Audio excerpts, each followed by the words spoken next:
दिवाली के इस मौके पर हमारे प्यारे दर्शकों को ढेर सारी शुभकामनाएं। दिवाली पर हम सभी चाहते हैं कि हमारे घर मां लक्ष्मी का आगमन हो और हमें धन्य धान्य की प्राप्ति हो।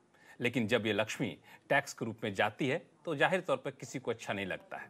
इसीलिए आपके इस चिंता को समझते हुए आज हम लेकर आ रहे हैं खास पेशकश, जिसका मकसद है ये दिवाली टैक्स बचत वाली। नमस्कार, मैं हूं लक्ष्मण राय और इस बेहद खास शो में हमारे साथ हैं दो जाने माने टैक्स एक्सपर्ट शरद कोहली साहब और गौरी चड्ढा। दोनों का बहुत बहुत स्वागत है सीएनबीसी आवाज़ के इस खास शो में। और आप दोनों को, शरद कोहली साहब और गौरी, आपको ढेर सारी शुभकामनाएं दिवाली के इस मौके पर। बिल्कुल लक्ष्मण, हमारे दर्शकों को भी, आपको भी, गौरी को भी दिवाली की ढेर सारी शुभकामनाएं। हम प्रार्थना करते हैं कि ये दिवाली आपके लिए टैक्स रहित हो, टैक्स बचाने वाली। और लक्ष्मण, कार्यक्रम टैक्स गुरु है, तो मुझे ना आज दिवाली का अवसर है, तो आप इजाजत दें तो मैं दो लाइनें आपके लिए कुछ आज गा के सुना दूं। है इजाजत आपकी? बिल्कुल बिल्कुल बिल्कुल। तो देखिए, एक पुराना गाना है, मैं उसकी दो लाइन बताता हूं। जब कोई बात बिगड़ जाए, जब कोई मुश्किल पड़ जाए, तुम देखना टैक्स गुरु ऑन सीएनबीसी आवाज। ना कोई है न कोई था, लक्ष्मण रॉय तुम्हारे सिवा, तुम देखना टैक्स गुरु ऑन सीएनबीसी आवाज। तो लक्ष्मण, इसमें देखिए आप भी आ गए हैं। कोहली साहब, और इसमें सिर्फ आपने मेरा नाम लिया, इस बात को लेकर थोड़ा सा मेरी शिकायत है। इसमें सिर्फ मैं नहीं, आप लोगों का भी साथ होना बेहद जरूरी है। अकेले मैं कुछ नहीं कर सकता हूँ। क्यों गौरी, आप सहमत है मेरे से? मैंने लक्ष्मण आज सोचा है कि आज मैं भी जरा शरद जी के अंदाज में आपको और हमारे दर्शकों को जरा दिवाली की शुभकामनाएं दे दूं, तो मैं भी कुछ सुनाना चाहूंगी। अच्छा, आप में भी क्षमता, मुझे पता ही नहीं था। जलते रहें, जगमगाते रहें, आप हमें और हम आपको याद आते रहें। जब तक है जिंदगी ये दुआ है हमारी, आप चांद की तरह जगमगाते रहें। आप सबको दिवाली की बहुत बहुत शुभकामनाएं। चलिए, आप वीडियो में आगे बढ़ने से पहले डिस्क्रिप्शन बॉक्स में जो लिंक दिया गया है वहाँ पे क्लिक करके इंडिया के नंबर 1 ब्रोकरेज हाउस जीरोडा के साथ जुड़िए, जहाँ पे आपका ब्रोकरेज 0 लगेगा, और अगर लगेगा तो वो भी सिर्फ 20 रुपये इंटरडे ट्रेडिंग के लिए। आपको भी ढेर सारी शुभकामनाएं। अब बहुत अच्छे अंदाज में आप लोगों ने हमारे दर्शकों को दिवाली की शुभकामनाएं दी हैं। तो दर्शकों को बता दूं कि ये सिर्फ शुरुआत है और आने वाले आधे घंटे में आपको बताऊंगे ऐसी बातें जिससे दिवाली आपको और ज़्यादा बेहतर हो सकेगा। इसलिए बता दूं कि टैक्स गुरु में आज क्या कुछ खास रहने वाला है। दिवाली पर कंपनी से मिले बोनस या गिफ्ट पर कैसे बचाएं टैक्स, खुद आप बांट रहे हैं गिफ्ट तो क्या मिलेगा इनपुट टैक्स क्रेडिट, मुहूर्त ट्रेडिंग से होने वाले मुनाफे पर कैसे बचाएं टैक्स, और सोना खरीदने पर क्या कहता है टैक्स का नियम, और सर्किल रेट से 20% तक कम दाम पर घर खरीदने पर कैसे आपको मिलेगी टैक्स में छूट। ये सारी चीज़ें आपको बताएंगे इस शो में। लेकिन चूंकि दिवाली का मौका है और गिफ्ट लेने और देने का सिलसिला तो चल ही रहा होगा, लेकिन ऐसे में गिफ्ट और टैक्स के खट्टे मीठे रिश्ते को नहीं भूलना चाहिए, क्योंकि आगे चल के परेशानी पैदा कर सकती है। इसलिए अभी से आप थोड़ा सतर्क रहिए। और इस पर सबसे पहले तो मैं शरद साहब से पूछूंगा, ये जो गिफ्ट और टैक्स का रिलेशन है शरद कोहली साहब, ये थोड़ा सा मुझे लगता है कई बार मुश्किल में डाल देता है, क्यों? जी हाँ, और ज्यादा जब डालता है लक्ष्मण, जब गिफ्ट देने वाला कौन है, लेने वाला कौन है, जब ये आता है। हम 2-3 कैटेगरीज बना लेते हैं। पहले मान लीजिए किसी एम्प्लॉयर ने अपने एम्प्लॉय को गिफ्ट दिया। आपने सुना होगा, एक सूरत की कंपनी थी जिसने एक बार घर दिए, एक बार गाड़ियां दी, बहुत पार्किंग में बहुत सारी गाड़ियां लगी हुई थी अपने सारे एम्प्लॉयज के लिए। तो देखिए, वहां पर एम्प्लॉयर एम्प्लॉय को जब गिफ्ट देता है तो केवल 5,000 तक का इन काइंड गिफ्ट अलाउड है। उसके अलावा अगर आप गिफ्ट दे रहे हैं तो वो गिफ्ट टैक्सेबल हो जाएगा। इसका मतलब अगर मैंने 5 लाख रुपए की कार दी as an employer to an employee, तो उसमें आपको जो स्लैब रेट होगा एम्प्लॉय का, उस स्लैब रेट पर टैक्स एम्प्लॉय को अपना कटवाना पड़ेगा। ये बात ध्यान में रखने वाली बात है। हाँ, अगर एम्प्लॉयर तैयार हो जाता है उस टैक्स को देने को, तो फिर उस टैक्स के ऊपर, क्योंकि वो परक्विजिट बन जाएगा, वो जरूर एग्जेम्प्ट हो जाएगा 1010C में, परंतु उस गिफ्ट पर टैक्स लगेगा। दूसरा, अगर आपसदारी में दे रहे हैं, आजकल दिवाली है लक्ष्मण, आपने देखा होगा लोग जो है आके घर में गिफ्ट दे जाते हैं। अगर तो रिश्तेदार हैं, मतलब रिश्तेदार जो डेफिनेशन में आते हैं, मदर फादर, बेटा बेटी, बहू, नंद नंदोई, साला सलज, बहुत लंबी लिस्ट है वहां पर रिश्तेदारों की। तो अगर उन रिश्तेदारों में दे रहे हैं तो फिर तो कोई टैक्स नहीं, कोई लिमिट नहीं है। पर अगर साहब कोई यार दोस्त आता है या उस रिश्तेदारों में नहीं आता, कई दफे आपने देखा होगा गोल्ड कॉइन आ गए, सिल्वर कॉइन आ गए, तो वहां पर केवल 50,000 रुपए तक गिफ्ट माफ है। तो आगे से जब आप गिफ्ट दें तो ध्यान रखिए गिफ्ट लेने वाले पे वो टैक्स 50,000 से ऊपर लग जाएगा अगर वो रिश्तेदारों की लिस्ट में नहीं आता है। इसमें एक और सवाल उठता है कि आपने एक बड़ी अच्छी बात कही कि कंपनी की तरफ से कई बार अच्छे गिफ्ट दिए जाते हैं, अच्छे बोनस दिए जाते हैं अपने कर्मचारियों को। तो इसमें एक मुद्दा यह है कि अगर कोई कंपनी अपने कर्मचारी को गिफ्ट देता है या फिर अपने क्लाइंट को गिफ्ट देता है, तो चूंकि अब जीएसटी भी लग रहा होता है, तो जीएसटी पे क्या इनपुट टैक्स क्रेडिट ले सकता है गौरी? देखिए लक्ष्मण, वैसे तो जो रूल है, जनरल रूल है, वो तो ये कहता है कि आप जो भी सामान खरीद रहे हैं, इनपुट्स खरीद रहे हैं, इन दी कोर्स और फर्दरेंस ऑफ बिजनेस, उसका इनपुट आप ले सकते हैं। लेकिन सेक्शन 17 सबसेक्शन 5 ये कहता है कि हम कुछ एक्सेप्शंस दे रहे हैं, इन केसेस में आप इनपुट नहीं ले पाएंगे। तो जो आप गिफ्ट्स आप खरीद रहे हैं अपने एम्प्लॉयज को देने के लिए, जो आप उनको गिफ्ट्स दे रहे हैं या फ्री सैंपल दे रहे हैं या मिठाई दे रहे हैं, कोई खाने का आइटम दे रहे हैं या दिवाली पे कोई पार्टी कर रहे हैं, आजकल आपने देखा ही होगा हर ऑर्गेनाइजेशन में ट्रेंड है कि दिवाली पार्टी की जाती है, उसके लिए केटरिंग आउटसोर्स कराई जाती है, या ऐसे जितने भी खर्चे होते हैं ये सारे ही आईटीसी पर्पस के लिए डिसअलाउ हो जाते हैं। जबकि आप इनकम टैक्स में इनका खर्चा जरूर बुक कर सकते हैं, लेकिन आईटीसी इस पे आपको नहीं मिलेगा। अच्छा, इनकम टैक्स में आप इसको बचा सकते हैं, लेकिन आईटीसी आपको यहाँ पे देना पड़ेगा। एक सवाल हमारे पास आ रहा है, फोन लाइन पे जुड़ गए हैं विवेक तोमर साहब जो कि गाजियाबाद से हैं। विवेक जी, आपका क्या सवाल है? सर नमस्कार। मेरी फैक्ट्री पिलुखुआ में है और यहाँ पर 80 लोग काम करते हैं। मैंने इनके लिए मिठाई खरीदी है 800 रुपए किलो के हिसाब से। अब इसमें मुझे आईटीसी का बेनिफिट मिलेगा या नहीं मिलेगा? सबसे पहले तो तोमर साहब को बहुत बहुत धन्यवाद देना चाहूँगा, बधाई देना चाहूँगा कि इस समय में जहाँ पे कोरोना की वजह से कई कंपनियां कटौती कर रही हैं, आपने अपने कर्मचारियों के लिए मिठाई खरीदी और उनको देना चाहते हैं, लेकिन आईटीसी मिलेगा कि नहीं मिलेगा? कोहली साहब, क्या मानना है आपका? जी हाँ, पहले तो तोमर साहब मिठाई खरीदी और 800-900 रुपए किलो ये बता रहे हैं। मुझे लग रहा है कोई काजू बर्फी इसमें जरूर होगी, इतनी महंगी मिठाई तो वही आती है। जी हाँ तोमर साहब, क्योंकि सेक्शन 17(5) अभी जैसे गौरी ने भी बताया उसमें फूड आइटम्स पे तो वैसे ही नहीं लगता है, पर क्योंकि ये स्टाफ के लिए है तो ये 17(5) की जो ओवरराइडिंग प्रोविजन है उसमें आता है। तो तोमर साहब सिर्फ दिवाली विश कर दीजिए उनको और दिल खुश होकर दीजिए, पर आईटीसी इस पे बदकिस्मती से आपको नहीं मिल पाएगा। पर फिर भी आप दे जरूर, मुझे मैं चाहता हूं काजू की बर्फी आपके वर्कर्स तक पहुंचे और आप एक एग्जाम्पल सेट करें। लेकिन जैसा कि गौरी ने कहा भी था कि आप आईटीसी भले नहीं लें, लेकिन इनकम टैक्स के प्रावधानों के तहत खर्चे में आप इसको जरूर दिखा सकते हो, थोड़ी सी राहत वहां आपको मिलती हुई दिखेगी। एक सवाल ऐसा ही हमारे पास और आया है, वो है कि फेस्टिव सीजन में कई सारी कंपनियां अपने कर्मचारी को बोनस देती हैं, तो क्या इस बोनस पर, स्टाफ को दिए गए बोनस पर किस तरह का टैक्स बेनिफिट मिलेगा गौरी? देखिए लक्ष्मण, ये जनरल रूल एक और है कि जो भी एम्प्लॉयर अपने एम्प्लॉय को देता है वो taxable under the head salary होता है। तो अगर कोई भी एम्प्लॉयर अपने एम्प्लॉय को बोनस दे रहा है, दिवाली पे अक्सर बोनस दिया जाता है, कई कंपनीज तो पूरी की पूरी सैलरी 1 महीने की बोनस के तौर पे दे देती है, तो ये जितना भी बोनस उनको मिलेगा ये इनकी सैलरी का पार्ट बन जाएगा और ये पूरा का पूरा टैक्सेबल होगा। लेकिन अगर ये गिफ्ट के तौर पे दे रहे हैं, जैसे कि शरद जी ने अभी बताया, और ये 5,000 से कम है, तो गिफ्ट 5,000 से कम एग्जेम्प्ट होती है, लेकिन अगर 5,000 से ऊपर ये गिफ्ट जाएगी तो ये भी टैक्सेबल हो जाएगी। तो ये देखना है कि बोनस है या गिफ्ट है। बोनस है तो पूरा का पूरा टैक्सेबल होगा, गिफ्ट है और 5,000 से कम है तो एग्जेम्प्ट होगा, वरना वो भी टैक्सेबल हो जाएगा। वो भी टैक्सेबल होगा। एक एग्जांपल बड़ा अच्छा दे रहे थे कोहली साहब कुछ देर पहले कि पिछले दिनों गुजरात में देखने को मिला कि किसी कंपनी ने अपने कर्मचारियों को अच्छे मोटे गिफ्ट दे दिए, महंगी कारें दे दी। तो ये सिलसिला अगर इस बार भी देखने को मिले तो एम्प्लॉय को किस तरह से टेंशन लेना चाहिए टैक्स के मोर्चे पर कोहली साहब?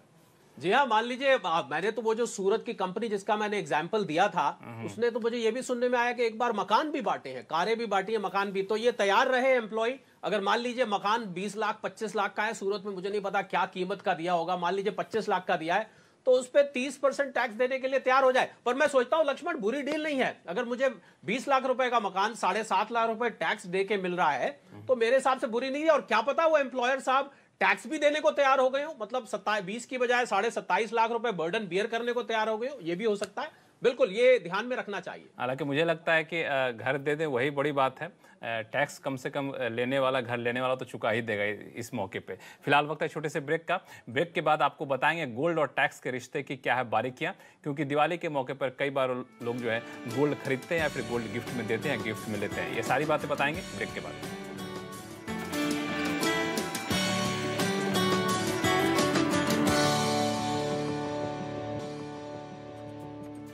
ब्रेक के बाद एक बार फिर से आपका स्वागत है और आज हम आपके लिए लेकर आए हैं टैक्स गुरु दिवाली स्पेशल।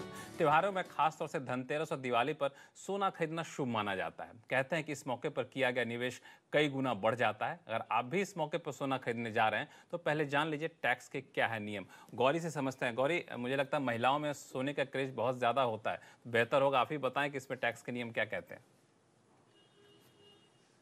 बिल्कुल लक्ष्मण, महिलाओं में तो होता ही होता है। आजकल तो मैंने देखा है लड़कों को भी काफी शौक है gold as an investment purchase करने का। तो देखिए, सबसे पहले जब आप गोल्ड खरीदने जाते हैं तो उस पर कोई टैक्स नहीं लगता। जीएसटी जरूर लगता है उस पर इनकम टैक्स की कोई देनदारी नहीं बनती है। जीएसटी 3% का आपको पे करना होता है जब आप सोना खरीदने जाते हैं। अब सोना जब बेचते हैं तब आती है टैक्स की देनदारी। उसको देखने के लिए आपको देखना होता है कि जो सोना आपने खरीदा उसका होल्डिंग पीरियड क्या है, यानी कि कितने समय तक आपने उस सोने को अपने पास रखा। तो अगर आपने सोने को 3 साल तक यानी कि 36 मंथ्स तक अपने पास रखा और उसके बाद आप उसको बेचने जाते हैं तो इस पे लॉन्ग टर्म कैपिटल गेन लगता है। और अगर आप इसको 3 साल से कम में बेच देते हैं तो इस पे short term capital gain tax लगता है। और जो short term capital gain tax होता है ये आपके स्लैब रेट पे आ जाता है, यानी कि आपकी स्लैब इनकम जहां भी फॉल करती है उस रेट पे ये जो है सोना ये टैक्सेबल हो जाएगा।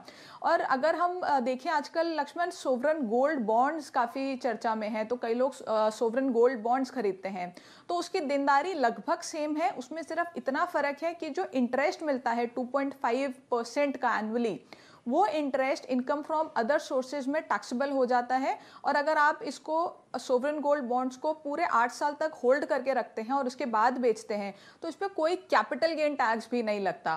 तो ये भी एक बड़ा अच्छा ऑप्शन है सोना खरीदने का। काफी लोग मैंने देखा है आजकल गोल्ड की जगह गोल्ड सोवरेन गोल्ड बॉन्ड्स खरीदना ज्यादा प्रेफर करते हैं। तो मुझे लगता है कि ये ज्यादा बेहतर ऑप्शन है जो आपने टैक्स के लिहाज से बताया है। कोहली साहब, इसमें एक मेरा थोड़ा सा सवाल ये है कि जो गौरी ने बताया कि सोना खरीदते हैं फिर बाद में जो बेचने जाते हैं तो जो आपको प्रॉफिट होता है उस पर शॉर्ट टर्म या लॉन्ग टर्म कैपिटल गेन्स लगता है। तो ये सिर्फ सोने के बिस्किट जैसे सोने के सिक्के पे ही होता है या फिर सोने की ज्वेलरी भी मान लिया कोई खरीदा और 2 साल बाद बेचने जा रहा है, जाहिर तौर पर सोने की कीमतें बढ़ गई तो उसको ज्यादा कीमत मिलेगा और उससे एक्सचेंज करके दूसरा ज्वेलरी या कुछ सोना ले रहा आइटम, तो उस पर क्या टैक्स के नियम कहते हैं? नहीं लक्ष्मण, ये सोने के सभी चीजों पे लगेगा। सोने का कुछ भी हो, हम सोने का कोई फिगर बना के भी दे दे उस पे भी लगेगा, ज्वेलरी पे भी लगेगा, गोल्ड कॉइन्स पे भी लगेगा, ब्रिक्स पे भी लगेगा। तो गोल्ड के लिए नियम है, गोल्ड से बना सामान क्या है इसको कहीं भी स्पेसिफाई नहीं किया गया है। तो सोने का बना कोई भी चीज हो आप उस पर शॉर्ट टर्म या लॉन्ग टर्म देने के लिए तैयार हो जाए। और ऐसा लक्ष्मण बहुत दफे देखा गया है कि कई दफे हम लोग सोना इनहेरिट करते हैं, मतलब आपके बाप दादाओं के यहाँ से चला आ रहा है या पुश्तैनी सोना चला आ रहा है, तो उसमें जो कॉस्ट ली जाती है कैपिटल गेन के लिए वो पुरानी कॉस्ट टू प्रीवियस ओनर करके ली जाती है। नहीं, इसमें यह है कि मान लिया हमने कोई ज्वेलरी खरीद रखा है पहले से, उस ज्वेलरी को हम एक्सचेंज करके जा रहे हैं किसी शॉप से लेने के लिए। अब हमें ज्वेलरी के एक्सचेंज वैल्यू हमें मिल रहा है मान लिया 5 लाख रुपए, हम उस 6 लाख रुपए 1 लाख रुपए और मिलाकर दूसरी ज्वेलरी ले रहे हैं, तो उस पर जो बढ़ी हुई कीमत मिल रही है हमें, क्या उस पर भी टैक्स देना पड़ेगा कि नहीं, क्योंकि हम दूसरा सामान तो खरीद ही रहे हैं? जी नहीं, इसमें जैसे हम हाउसिंग में होता है कि आपने एक मकान बेच के और दूसरा मकान खरीद लिया तो आपको उसकी एग्जेम्पशन मिल गई सेक्शन 54, 50, ऐसे नहीं होता है ज्वेलरी में। आप जो सेल करेंगे वो अलग ट्रांजैक्शन माना जाएगा। जो आप परचेज कर रहे हैं तो ये बात अलग है कि आपने जाके एक्सचेंज कर लिया, परंतु उसकी जो सेल वैल्यू होगी लक्ष्मण, उस सेल वैल्यू को हमें एक जगह स्पेसिफाई करना पड़ेगा और उस सेल की जो परचेज होगी उसमें से कैपिटल गेन कैलकुलेट किया जाएगा। आपस में ऑफसेट नहीं होगा अगर हमने दूसरा कोई आइटम खरीद भी लिया है तो। चलिए, मुझे लगता है बहुत ही काम की बात है। कई लोग आजकल ज्वेलरी एक्सचेंज करके दूसरी ज्वेलरी खरीदते हैं। तो जो गौरी बता रही थी टैक्स के नियम, वो टैक्स के नियम उस सूरत पर भी आप पे लागू होता है। चूंकि मौका है दिवाली का, तो साल में एक बार मुहूर्त ट्रेडिंग करने का मौका मिलता है हमारे दर्शकों को जो बड़ी संख्या में शेयर बाजार में निवेश करते हैं। तो मुहूर्त ट्रेडिंग में आमतौर पर कोशिश होती है कि मुनाफा कमाया जाए। तो अगले सवाल ने, इससे पहले जरा समझ लूँ आपसे, कोहली साहब आप ही बताइए कि मुहूर्त ट्रेडिंग से जो कमाई होती है उस पर टैक्स के नियम क्या कहते हैं? जी हाँ, मुहूर्त ट्रेडिंग जो दिवाली वाले दिन शाम को खुलती है और बड़ा बेसब्री से ट्रेडर्स इसका इंतजार करते हैं। उसमें देखिए 4 तरीके के ट्रांजैक्शन होते हैं। या तो आप इंट्राडे, मतलब मुहूर्त ट्रेडिंग में आपने खरीदा और मार्केट बंद होने से पहले आपने बेच दिया, ये इंट्राडे कहलाएगा, ये स्पेकुलेटिव बिजनेस में चला जाएगा। या आपने पहले की कोई अपनी F&O पोजीशन बनाई हुई है, उसको आपने स्क्वायर अप कर दी, या उस दिन जब आपने स्क्वायर अप करेंगे उस पे जो गेन होगा या लॉस होगा वो आपका normal business profit and gains और बिजनेस प्रोफेशन में चला जाएगा। या आपने कोई शॉर्ट टर्म पोजीशन पहले की बनाई हुई थी, आपने मुहूर्त के दिन सोचा लक्ष्मी जी आज आएंगी, आज इसका प्रॉफिट वसूल लिया जाए, अगर वो करते हैं तो वो शॉर्ट टर्म कैपिटल गेन में जाएगा। और अगर आपने कोई मान लीजिए पिछले साल की पोजीशन को मुहूर्त ट्रेडिंग के दौरान फिर लक्ष्मी जी का स्वागत करने के लिए आपने अगर बेचा है तो उस पर लॉन्ग टर्म कैपिटल गेन लगेगा। तो ये 4 प्रकार से आप मुहूर्त ट्रेडिंग में ट्रांजैक्शन कर सकते हैं। इन चारों के दायरे में हर तरीके का कैपिटल गेन और टैक्सेशन आ जाता है। हालांकि कमाई का मौका सिर्फ मुहूर्त ट्रेडिंग में ही नहीं मिलता है, कई सारे और भी विकल्प होते हैं। लोग कई बार घर में अनौपचारिक तौर पे बैठ के कार्ड पार्टी कर रहे होते हैं या फिर ऐसा कोई खेल खेल रहे होते हैं जहाँ पे कुछ पैसे कमा लेते हैं लोग। तो ये भी एक मुद्दा होता है, उसमें कुछ अच्छी खासी कमाई हो गई तो उस पर क्या करें टैक्स को लेकर? गौरी, क्या हो सकता है उसमें? देखिए लक्ष्मण, बिल्कुल ये बहुत ही कॉमन है। दिवाली पार्टीज तो आजकल कोरोना वायरस की वजह से कह सकते हैं थोड़ी कम है, लेकिन फिर भी चल रही हैं। कार्ड गेम्स खेली जाती हैं, कुछ कमाया जाता है। तो ये जो इनकम होती है ये सारी इनकम कैजुअल इनकम मानी जाती है। यानी कि आपने जो कार्ड्स पार्टी में कमाया या कोई गैम्बलिंग करके कमाया या आपको कोई टीवी शो में जैसे कौन बनेगा करोड़पति से आपको कोई इनकम हुई है, ऐसे जितने भी इनकम्स होती हैं ये कैजुअल इनकम होती हैं। और ये फ्लैट रेट, मैक्सिमम रेट यानी कि 30% plus if surcharge is applicable plus cess पे टैक्सेबल होती हैं। इनको हम इनकम फ्रॉम अदर सोर्सेज में लेके जाएंगे और ये सीधा सीधा यानी कि इसमें कोई डिडक्शन या बेनिफिट कुछ भी नहीं मिलेगा, सीधा सीधा ये 30% पे टैक्सेबल होगी। यानी कि अगर आपने कार्ड गेम में कुछ भी राशि कमाई है तो उसको अपनी इनकम में इंक्लूड करके उस पर 30% टैक्स देके आपको अपनी रिटर्न भरनी होगी। लेकिन ये बिल्कुल आपने जो कैटेगरी बताई उसी कैटेगरी के लिए है। दर्शकों को बता दूं कि जैसे जुआ खेलना वगैरह जो होता है वो बिल्कुल गैर कानूनी है, सिवाय एक राज्य में, कोहली साहब मुझे लगता है गोवा में है, जहाँ पे कैसीनो को कानूनी रूप दिया गया है। क्यों? वहाँ पे कैसीनो से अगर कमाई होती तो वैध मानी जाएगी, उस पर टैक्स लगता है। जी हाँ बिल्कुल, क्योंकि राज्य सरकार के अंतर्गत ये आता है। गोवा में कसिनोज हम सबको पता है वहां पर चलते हैं, पर बाकी के देश में जो है ये गैम्बलिंग बिल्कुल इलीगल है। कृपया इसमें ना पड़े और कोई इसको चोरी छुपे भी ना करे। आपस में परिवार में बैठ के आप कोई कार्ड गेम खेल रहे हैं वो एक अलग बात है, पर इसको प्रोफेशनल लेवल पे या खुले तौर पर करना गैर कानूनी है। लेकिन ये बता दीजिए, कोई गोवा में शौक से वहां पे है, वहां कसिनो से कुछ कमाई कर रहा हो तो उसको क्या करना है? कुछ पैसे जीते हो तो उस पर टैक्स की देनदारी बनती है? जी हाँ बिल्कुल, जैसे अभी गौरी ने बताया कि वो कैजुअल इनकम में आएगा। मान लीजिए आपने जीत लिया है कोई अमाउंट वहां से, वैसे तो जीत वीत के कमी आते हैं वहां पर कहते हैं कि जुआ किसी का ना हुआ तो वो वही खर्च हो जाता है। पर अगर आप जीत आए हैं तो उस पर मैक्सिमम मार्जिनल रेट पे टैक्स लगेगा, मतलब 30% प्लस सेस प्लस सरचार्ज वो आपको उस पर भरना पड़ेगा बिना किसी डिडक्शन के। मुझे लगता है कि शरद कोहली साहब काफी नुकसान उठा चुके हैं, एक्सपीरियंस काफी ले चुके हैं इस सारे मामले का। क्यों? नहीं, मैं जुआ हुआ नहीं खेलता हूं लक्ष्मण, बिल्कुल ना मैंने कभी खेला है और ना कभी खेलूंगा। नहीं, गोवा का एक्सपीरियंस आपने बहुत ही बेहतरीन तरीके से शेयर किया। चलिए फिलहाल अगले कॉलर हमारे साथ मुंबई से हैं, संदीप सुरजेवाला जी, जो फोन लाइन पर जुड़ गए हैं। संदीप जी बताइए क्या सवाल है आपके? नमस्कार लक्ष्मण जी। नमस्कार। आपको दिवाली की ढेर सारी शुभकामनाएं संदीप जी। हाँ, थैंक यू। आपको भी बहुत बहुत दिवाली की शुभकामनाएं। और आपका जो शो है ये बहुत ही बेहतरीन शो है, मैं इसको रेगुलर देखता हूँ और बहुत इससे नॉलेज बढ़ती है। बहुत बहुत धन्यवाद। अच्छा, मेरा सवाल ये है कि दिवाली पे अक्सर फैमिलीज बैठ के कार्ड्स वगैरह खेलते हैं, तो हमारे यहाँ भी ये प्रचलन है, तो हम लोग भी फ्रेंड्स वगैरह इकट्ठे होके कार्ड्स खेलते हैं दिवाली से पहले। तो लास्ट नाइट मेरी वाइफ ने अराउंड 25,000 के करीब उसमें उनको फायदा हुआ कार्ड गेम्स में। तो मेरा सवाल ये है कि क्या उसके ऊपर टैक्स लगेगा और लगेगा तो कितना लगेगा? सुरजेवाला जी, आपकी पत्नी ने पहले तो जीता है, इनकी पत्नी ने लक्ष्मण जीता है पहले, तो इनसे मैं सोच रहा हूँ कार्ड पार्टी की बजाय पहले हम लोग क्यों ना पार्टी ले लें इनसे। जी हाँ बिल्कुल, उस 25,000 पे सुरजेवाला साहब आपको 7,500 रुपए प्लस उस पर आप पता नहीं कौन से वो स्लैब में है आपको सेस देना पड़ेगा और वो टैक्स आपको जमा करना पड़ेगा, क्योंकि वो कैजुअल इनकम में आता है, जैसे अभी हम लोग दोनों ने बात करी है। गौरी, आप भी कुछ जोड़ना चाहती हैं? नहीं, बिल्कुल ऐसा ही होगा। इनका 30% पे फ्लैट रेट पे टैक्सेबल हो जाएगा और जितना भी उन्होंने पैसा जीता है उस पर 30% लगा के उसको टैक्स को देना होगा। चलिए फिलहाल वक्त है छोटे से ब्रेक का। ब्रेक के बाद आपको बताएंगे कि अगर आप सर्कल रेट से कम दाम पर घर खरीद रहे हैं तो आपको किस तरीके से इनकम टैक्स में छूट मिलेगी, जो सरकार ने हाल ही में ऐलान किया है। लौटते हैं छोटे से ब्रेक के बाद।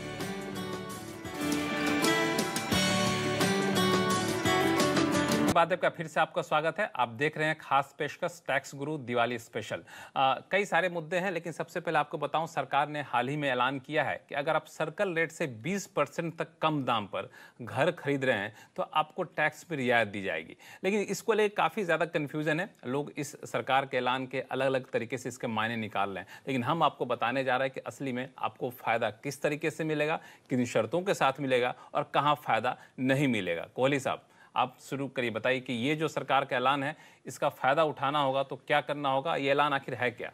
जी हाँ लक्ष्मण, इनकम टैक्स में एक सेक्शन 43C है, एक 50C है। ये दो सेक्शंस के अनुसार अगर आपकी स्टैम्प मतलब सर्कल रेट से और एग्रीमेंट वैल्यू में अगर 10% से ज्यादा का अंतर होता था तो उस पे इनकम फ्रॉम अदर सोर्सेस लगती थी। बायर और सेलर को 43C 50C में दोनों में बायर और सेलर को देना पड़ता था। अब क्योंकि हुआ क्या कि प्राइसेस गिर गए, बहुत सारी इन्वेंट्री, आपने घोषणा सुनी होगी हाल में वित्त मंत्री जी की, बहुत इन्वेंट्री पड़ी हुई है बिल्डर्स के पास, उसको क्लियर करने के लिए और बायर्स के लिए भी ये सुविधा देने के लिए सेलर बायर दोनों को, पर एक तो नई प्रॉपर्टी होनी चाहिए, ये 2 करोड़ रुपए से नीचे की प्रॉपर्टी होनी चाहिए। दूसरा 30 जून 2021 तक ये सुविधा मिलेगी। अब अगर वो फर्क जो है, मान लीजिए किसी ने 1 करोड़ का मकान था, बिल्डर ने लॉन्च किया, उसका सर्कल रेट 90 लाख था, अब उसकी कीमत गिर के 80 लाख आ गई, तो हमने देखा कि 10% से ज्यादा का फर्क आ गया उसमें, तो सर्कल रेट में और अब जो कीमत है, तो यहां पर अब 20% कर दिया गया है। इसका मतलब अगर 20% तक का आपकी स्टैंप वैल्यू में और एग्रीमेंट वैल्यू में फर्क है तो उस पर income from other sources buyer को और सेलर को कैपिटल गेन नहीं देना पड़ेगा। इसका अर्थ यह हुआ कि अब आप मकान खरीदने के लिए ज्यादा प्रोत्साहित हो सकते हैं। अगर कीमत गिर गई है तो कैपिटल गेन या उस पर टैक्सेशन का भुगतान आपको नहीं करना पड़ेगा। तो मुझे लगता है उस तरह के घर खरीदारों के लिए जो ऐसे सोसाइटी में ऐसे फ्लैट को खरीदने जा रहे हैं जहां पे कीमतें तो काफ़ी गिर गई हैं लेकिन सर्कल रेट उस इलाके का काफ़ी ज़्यादा है, उनके लिए बड़ी राहत की खबर है। लेकिन जैसा कि कोहली साहब ने कहा, 2 शर्तें बिल्कुल ध्यान रखिएगा। पहली बात कि सेकेंड हैंड फ्लैट पर लागू नहीं होगा, रीसेल वाले फ्लैट पर लागू नहीं होगा, ये बिल्कुल नए फ्लैट पर लागू होगा। दूसरी बात कि घर की कीमत 2 करोड़ रुपये या इससे आपको कम होना चाहिए, तभी आप इसका फ़ायदा उठा सकेंगे। और तीसरी बात, इसकी एक समय सीमा भी तय की गई है, वह है 30 जून 2021। कोहली साहब, मैं सही बोल रहा हूं तीनों बातें? बिल्कुल बिल्कुल, आपने दुरुस्त फरमाया लक्ष्मण। और ये मुझे लग रहा है रियल एस्टेट सेक्टर को, क्योंकि आत्मनिर्भर भारत 3.0 की घोषणाएं थी, मुझे लग रहा है रियल एस्टेट सेक्टर को काफी ज्यादा इनडायरेक्टली अप्रत्यक्ष रूप से एक राहत देने की कोशिश की मुहिम चलाई गई है। हाँ बिल्कुल। चलिए, अब समय काफी कम है तो चलते चलते एक बहुत ही बेहद महत्वपूर्ण सवाल पूछ लूं गौरी से, क्योंकि इस दिवाली के मौके पे लोग कई सारे गिफ्ट को एक साथ पैक करके, अलग अलग चीजों को पैक करके देते हैं गिफ्ट के तौर पे, तो इस पे सवाल उठता है कि जीएसटी क्या लगेगा? कोई एक आइटम होगा जिस पे जीएसटी 18% है, किसी पे 0% है, किसी पे 12% है, किसी 6% है, तो टोटल उस गिफ्ट पे जीएसटी क्या लगेगा गौरी? बिल्कुल लक्ष्मण, दिवाली पे तो बास्केट्स जो होती हैं वो बहुत दी जाती हैं गिफ्ट के तौर पे, जिसके अंदर अलग अलग सामान होता है। यानी कि उसमें कोल्ड ड्रिंक भी होगी, उस पर चिप्स का पैकेट भी होगा, बिस्किट्स भी होंगे, मिठाई भी हो सकती है, काफ़ी चीज़ें एक बास्केट में रैप करके एक यूनिट बना के उसको खरीद के आप गिफ्ट के तौर पे देते हैं दिवाली पे।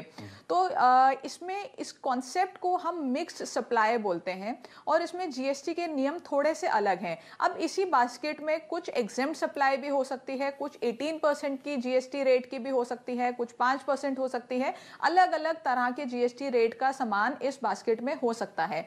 तो इसको थोड़ा सा ईजी करने के लिए सरकार ने कहा कि इस बास्केट में जो सबसे हाईएस्ट रेट का जो जिस पे जीएसटी लगता होगा, जो भी आइटम होगा, उस रेट का जीएसटी हम पूरी बास्केट पे लगा देंगे।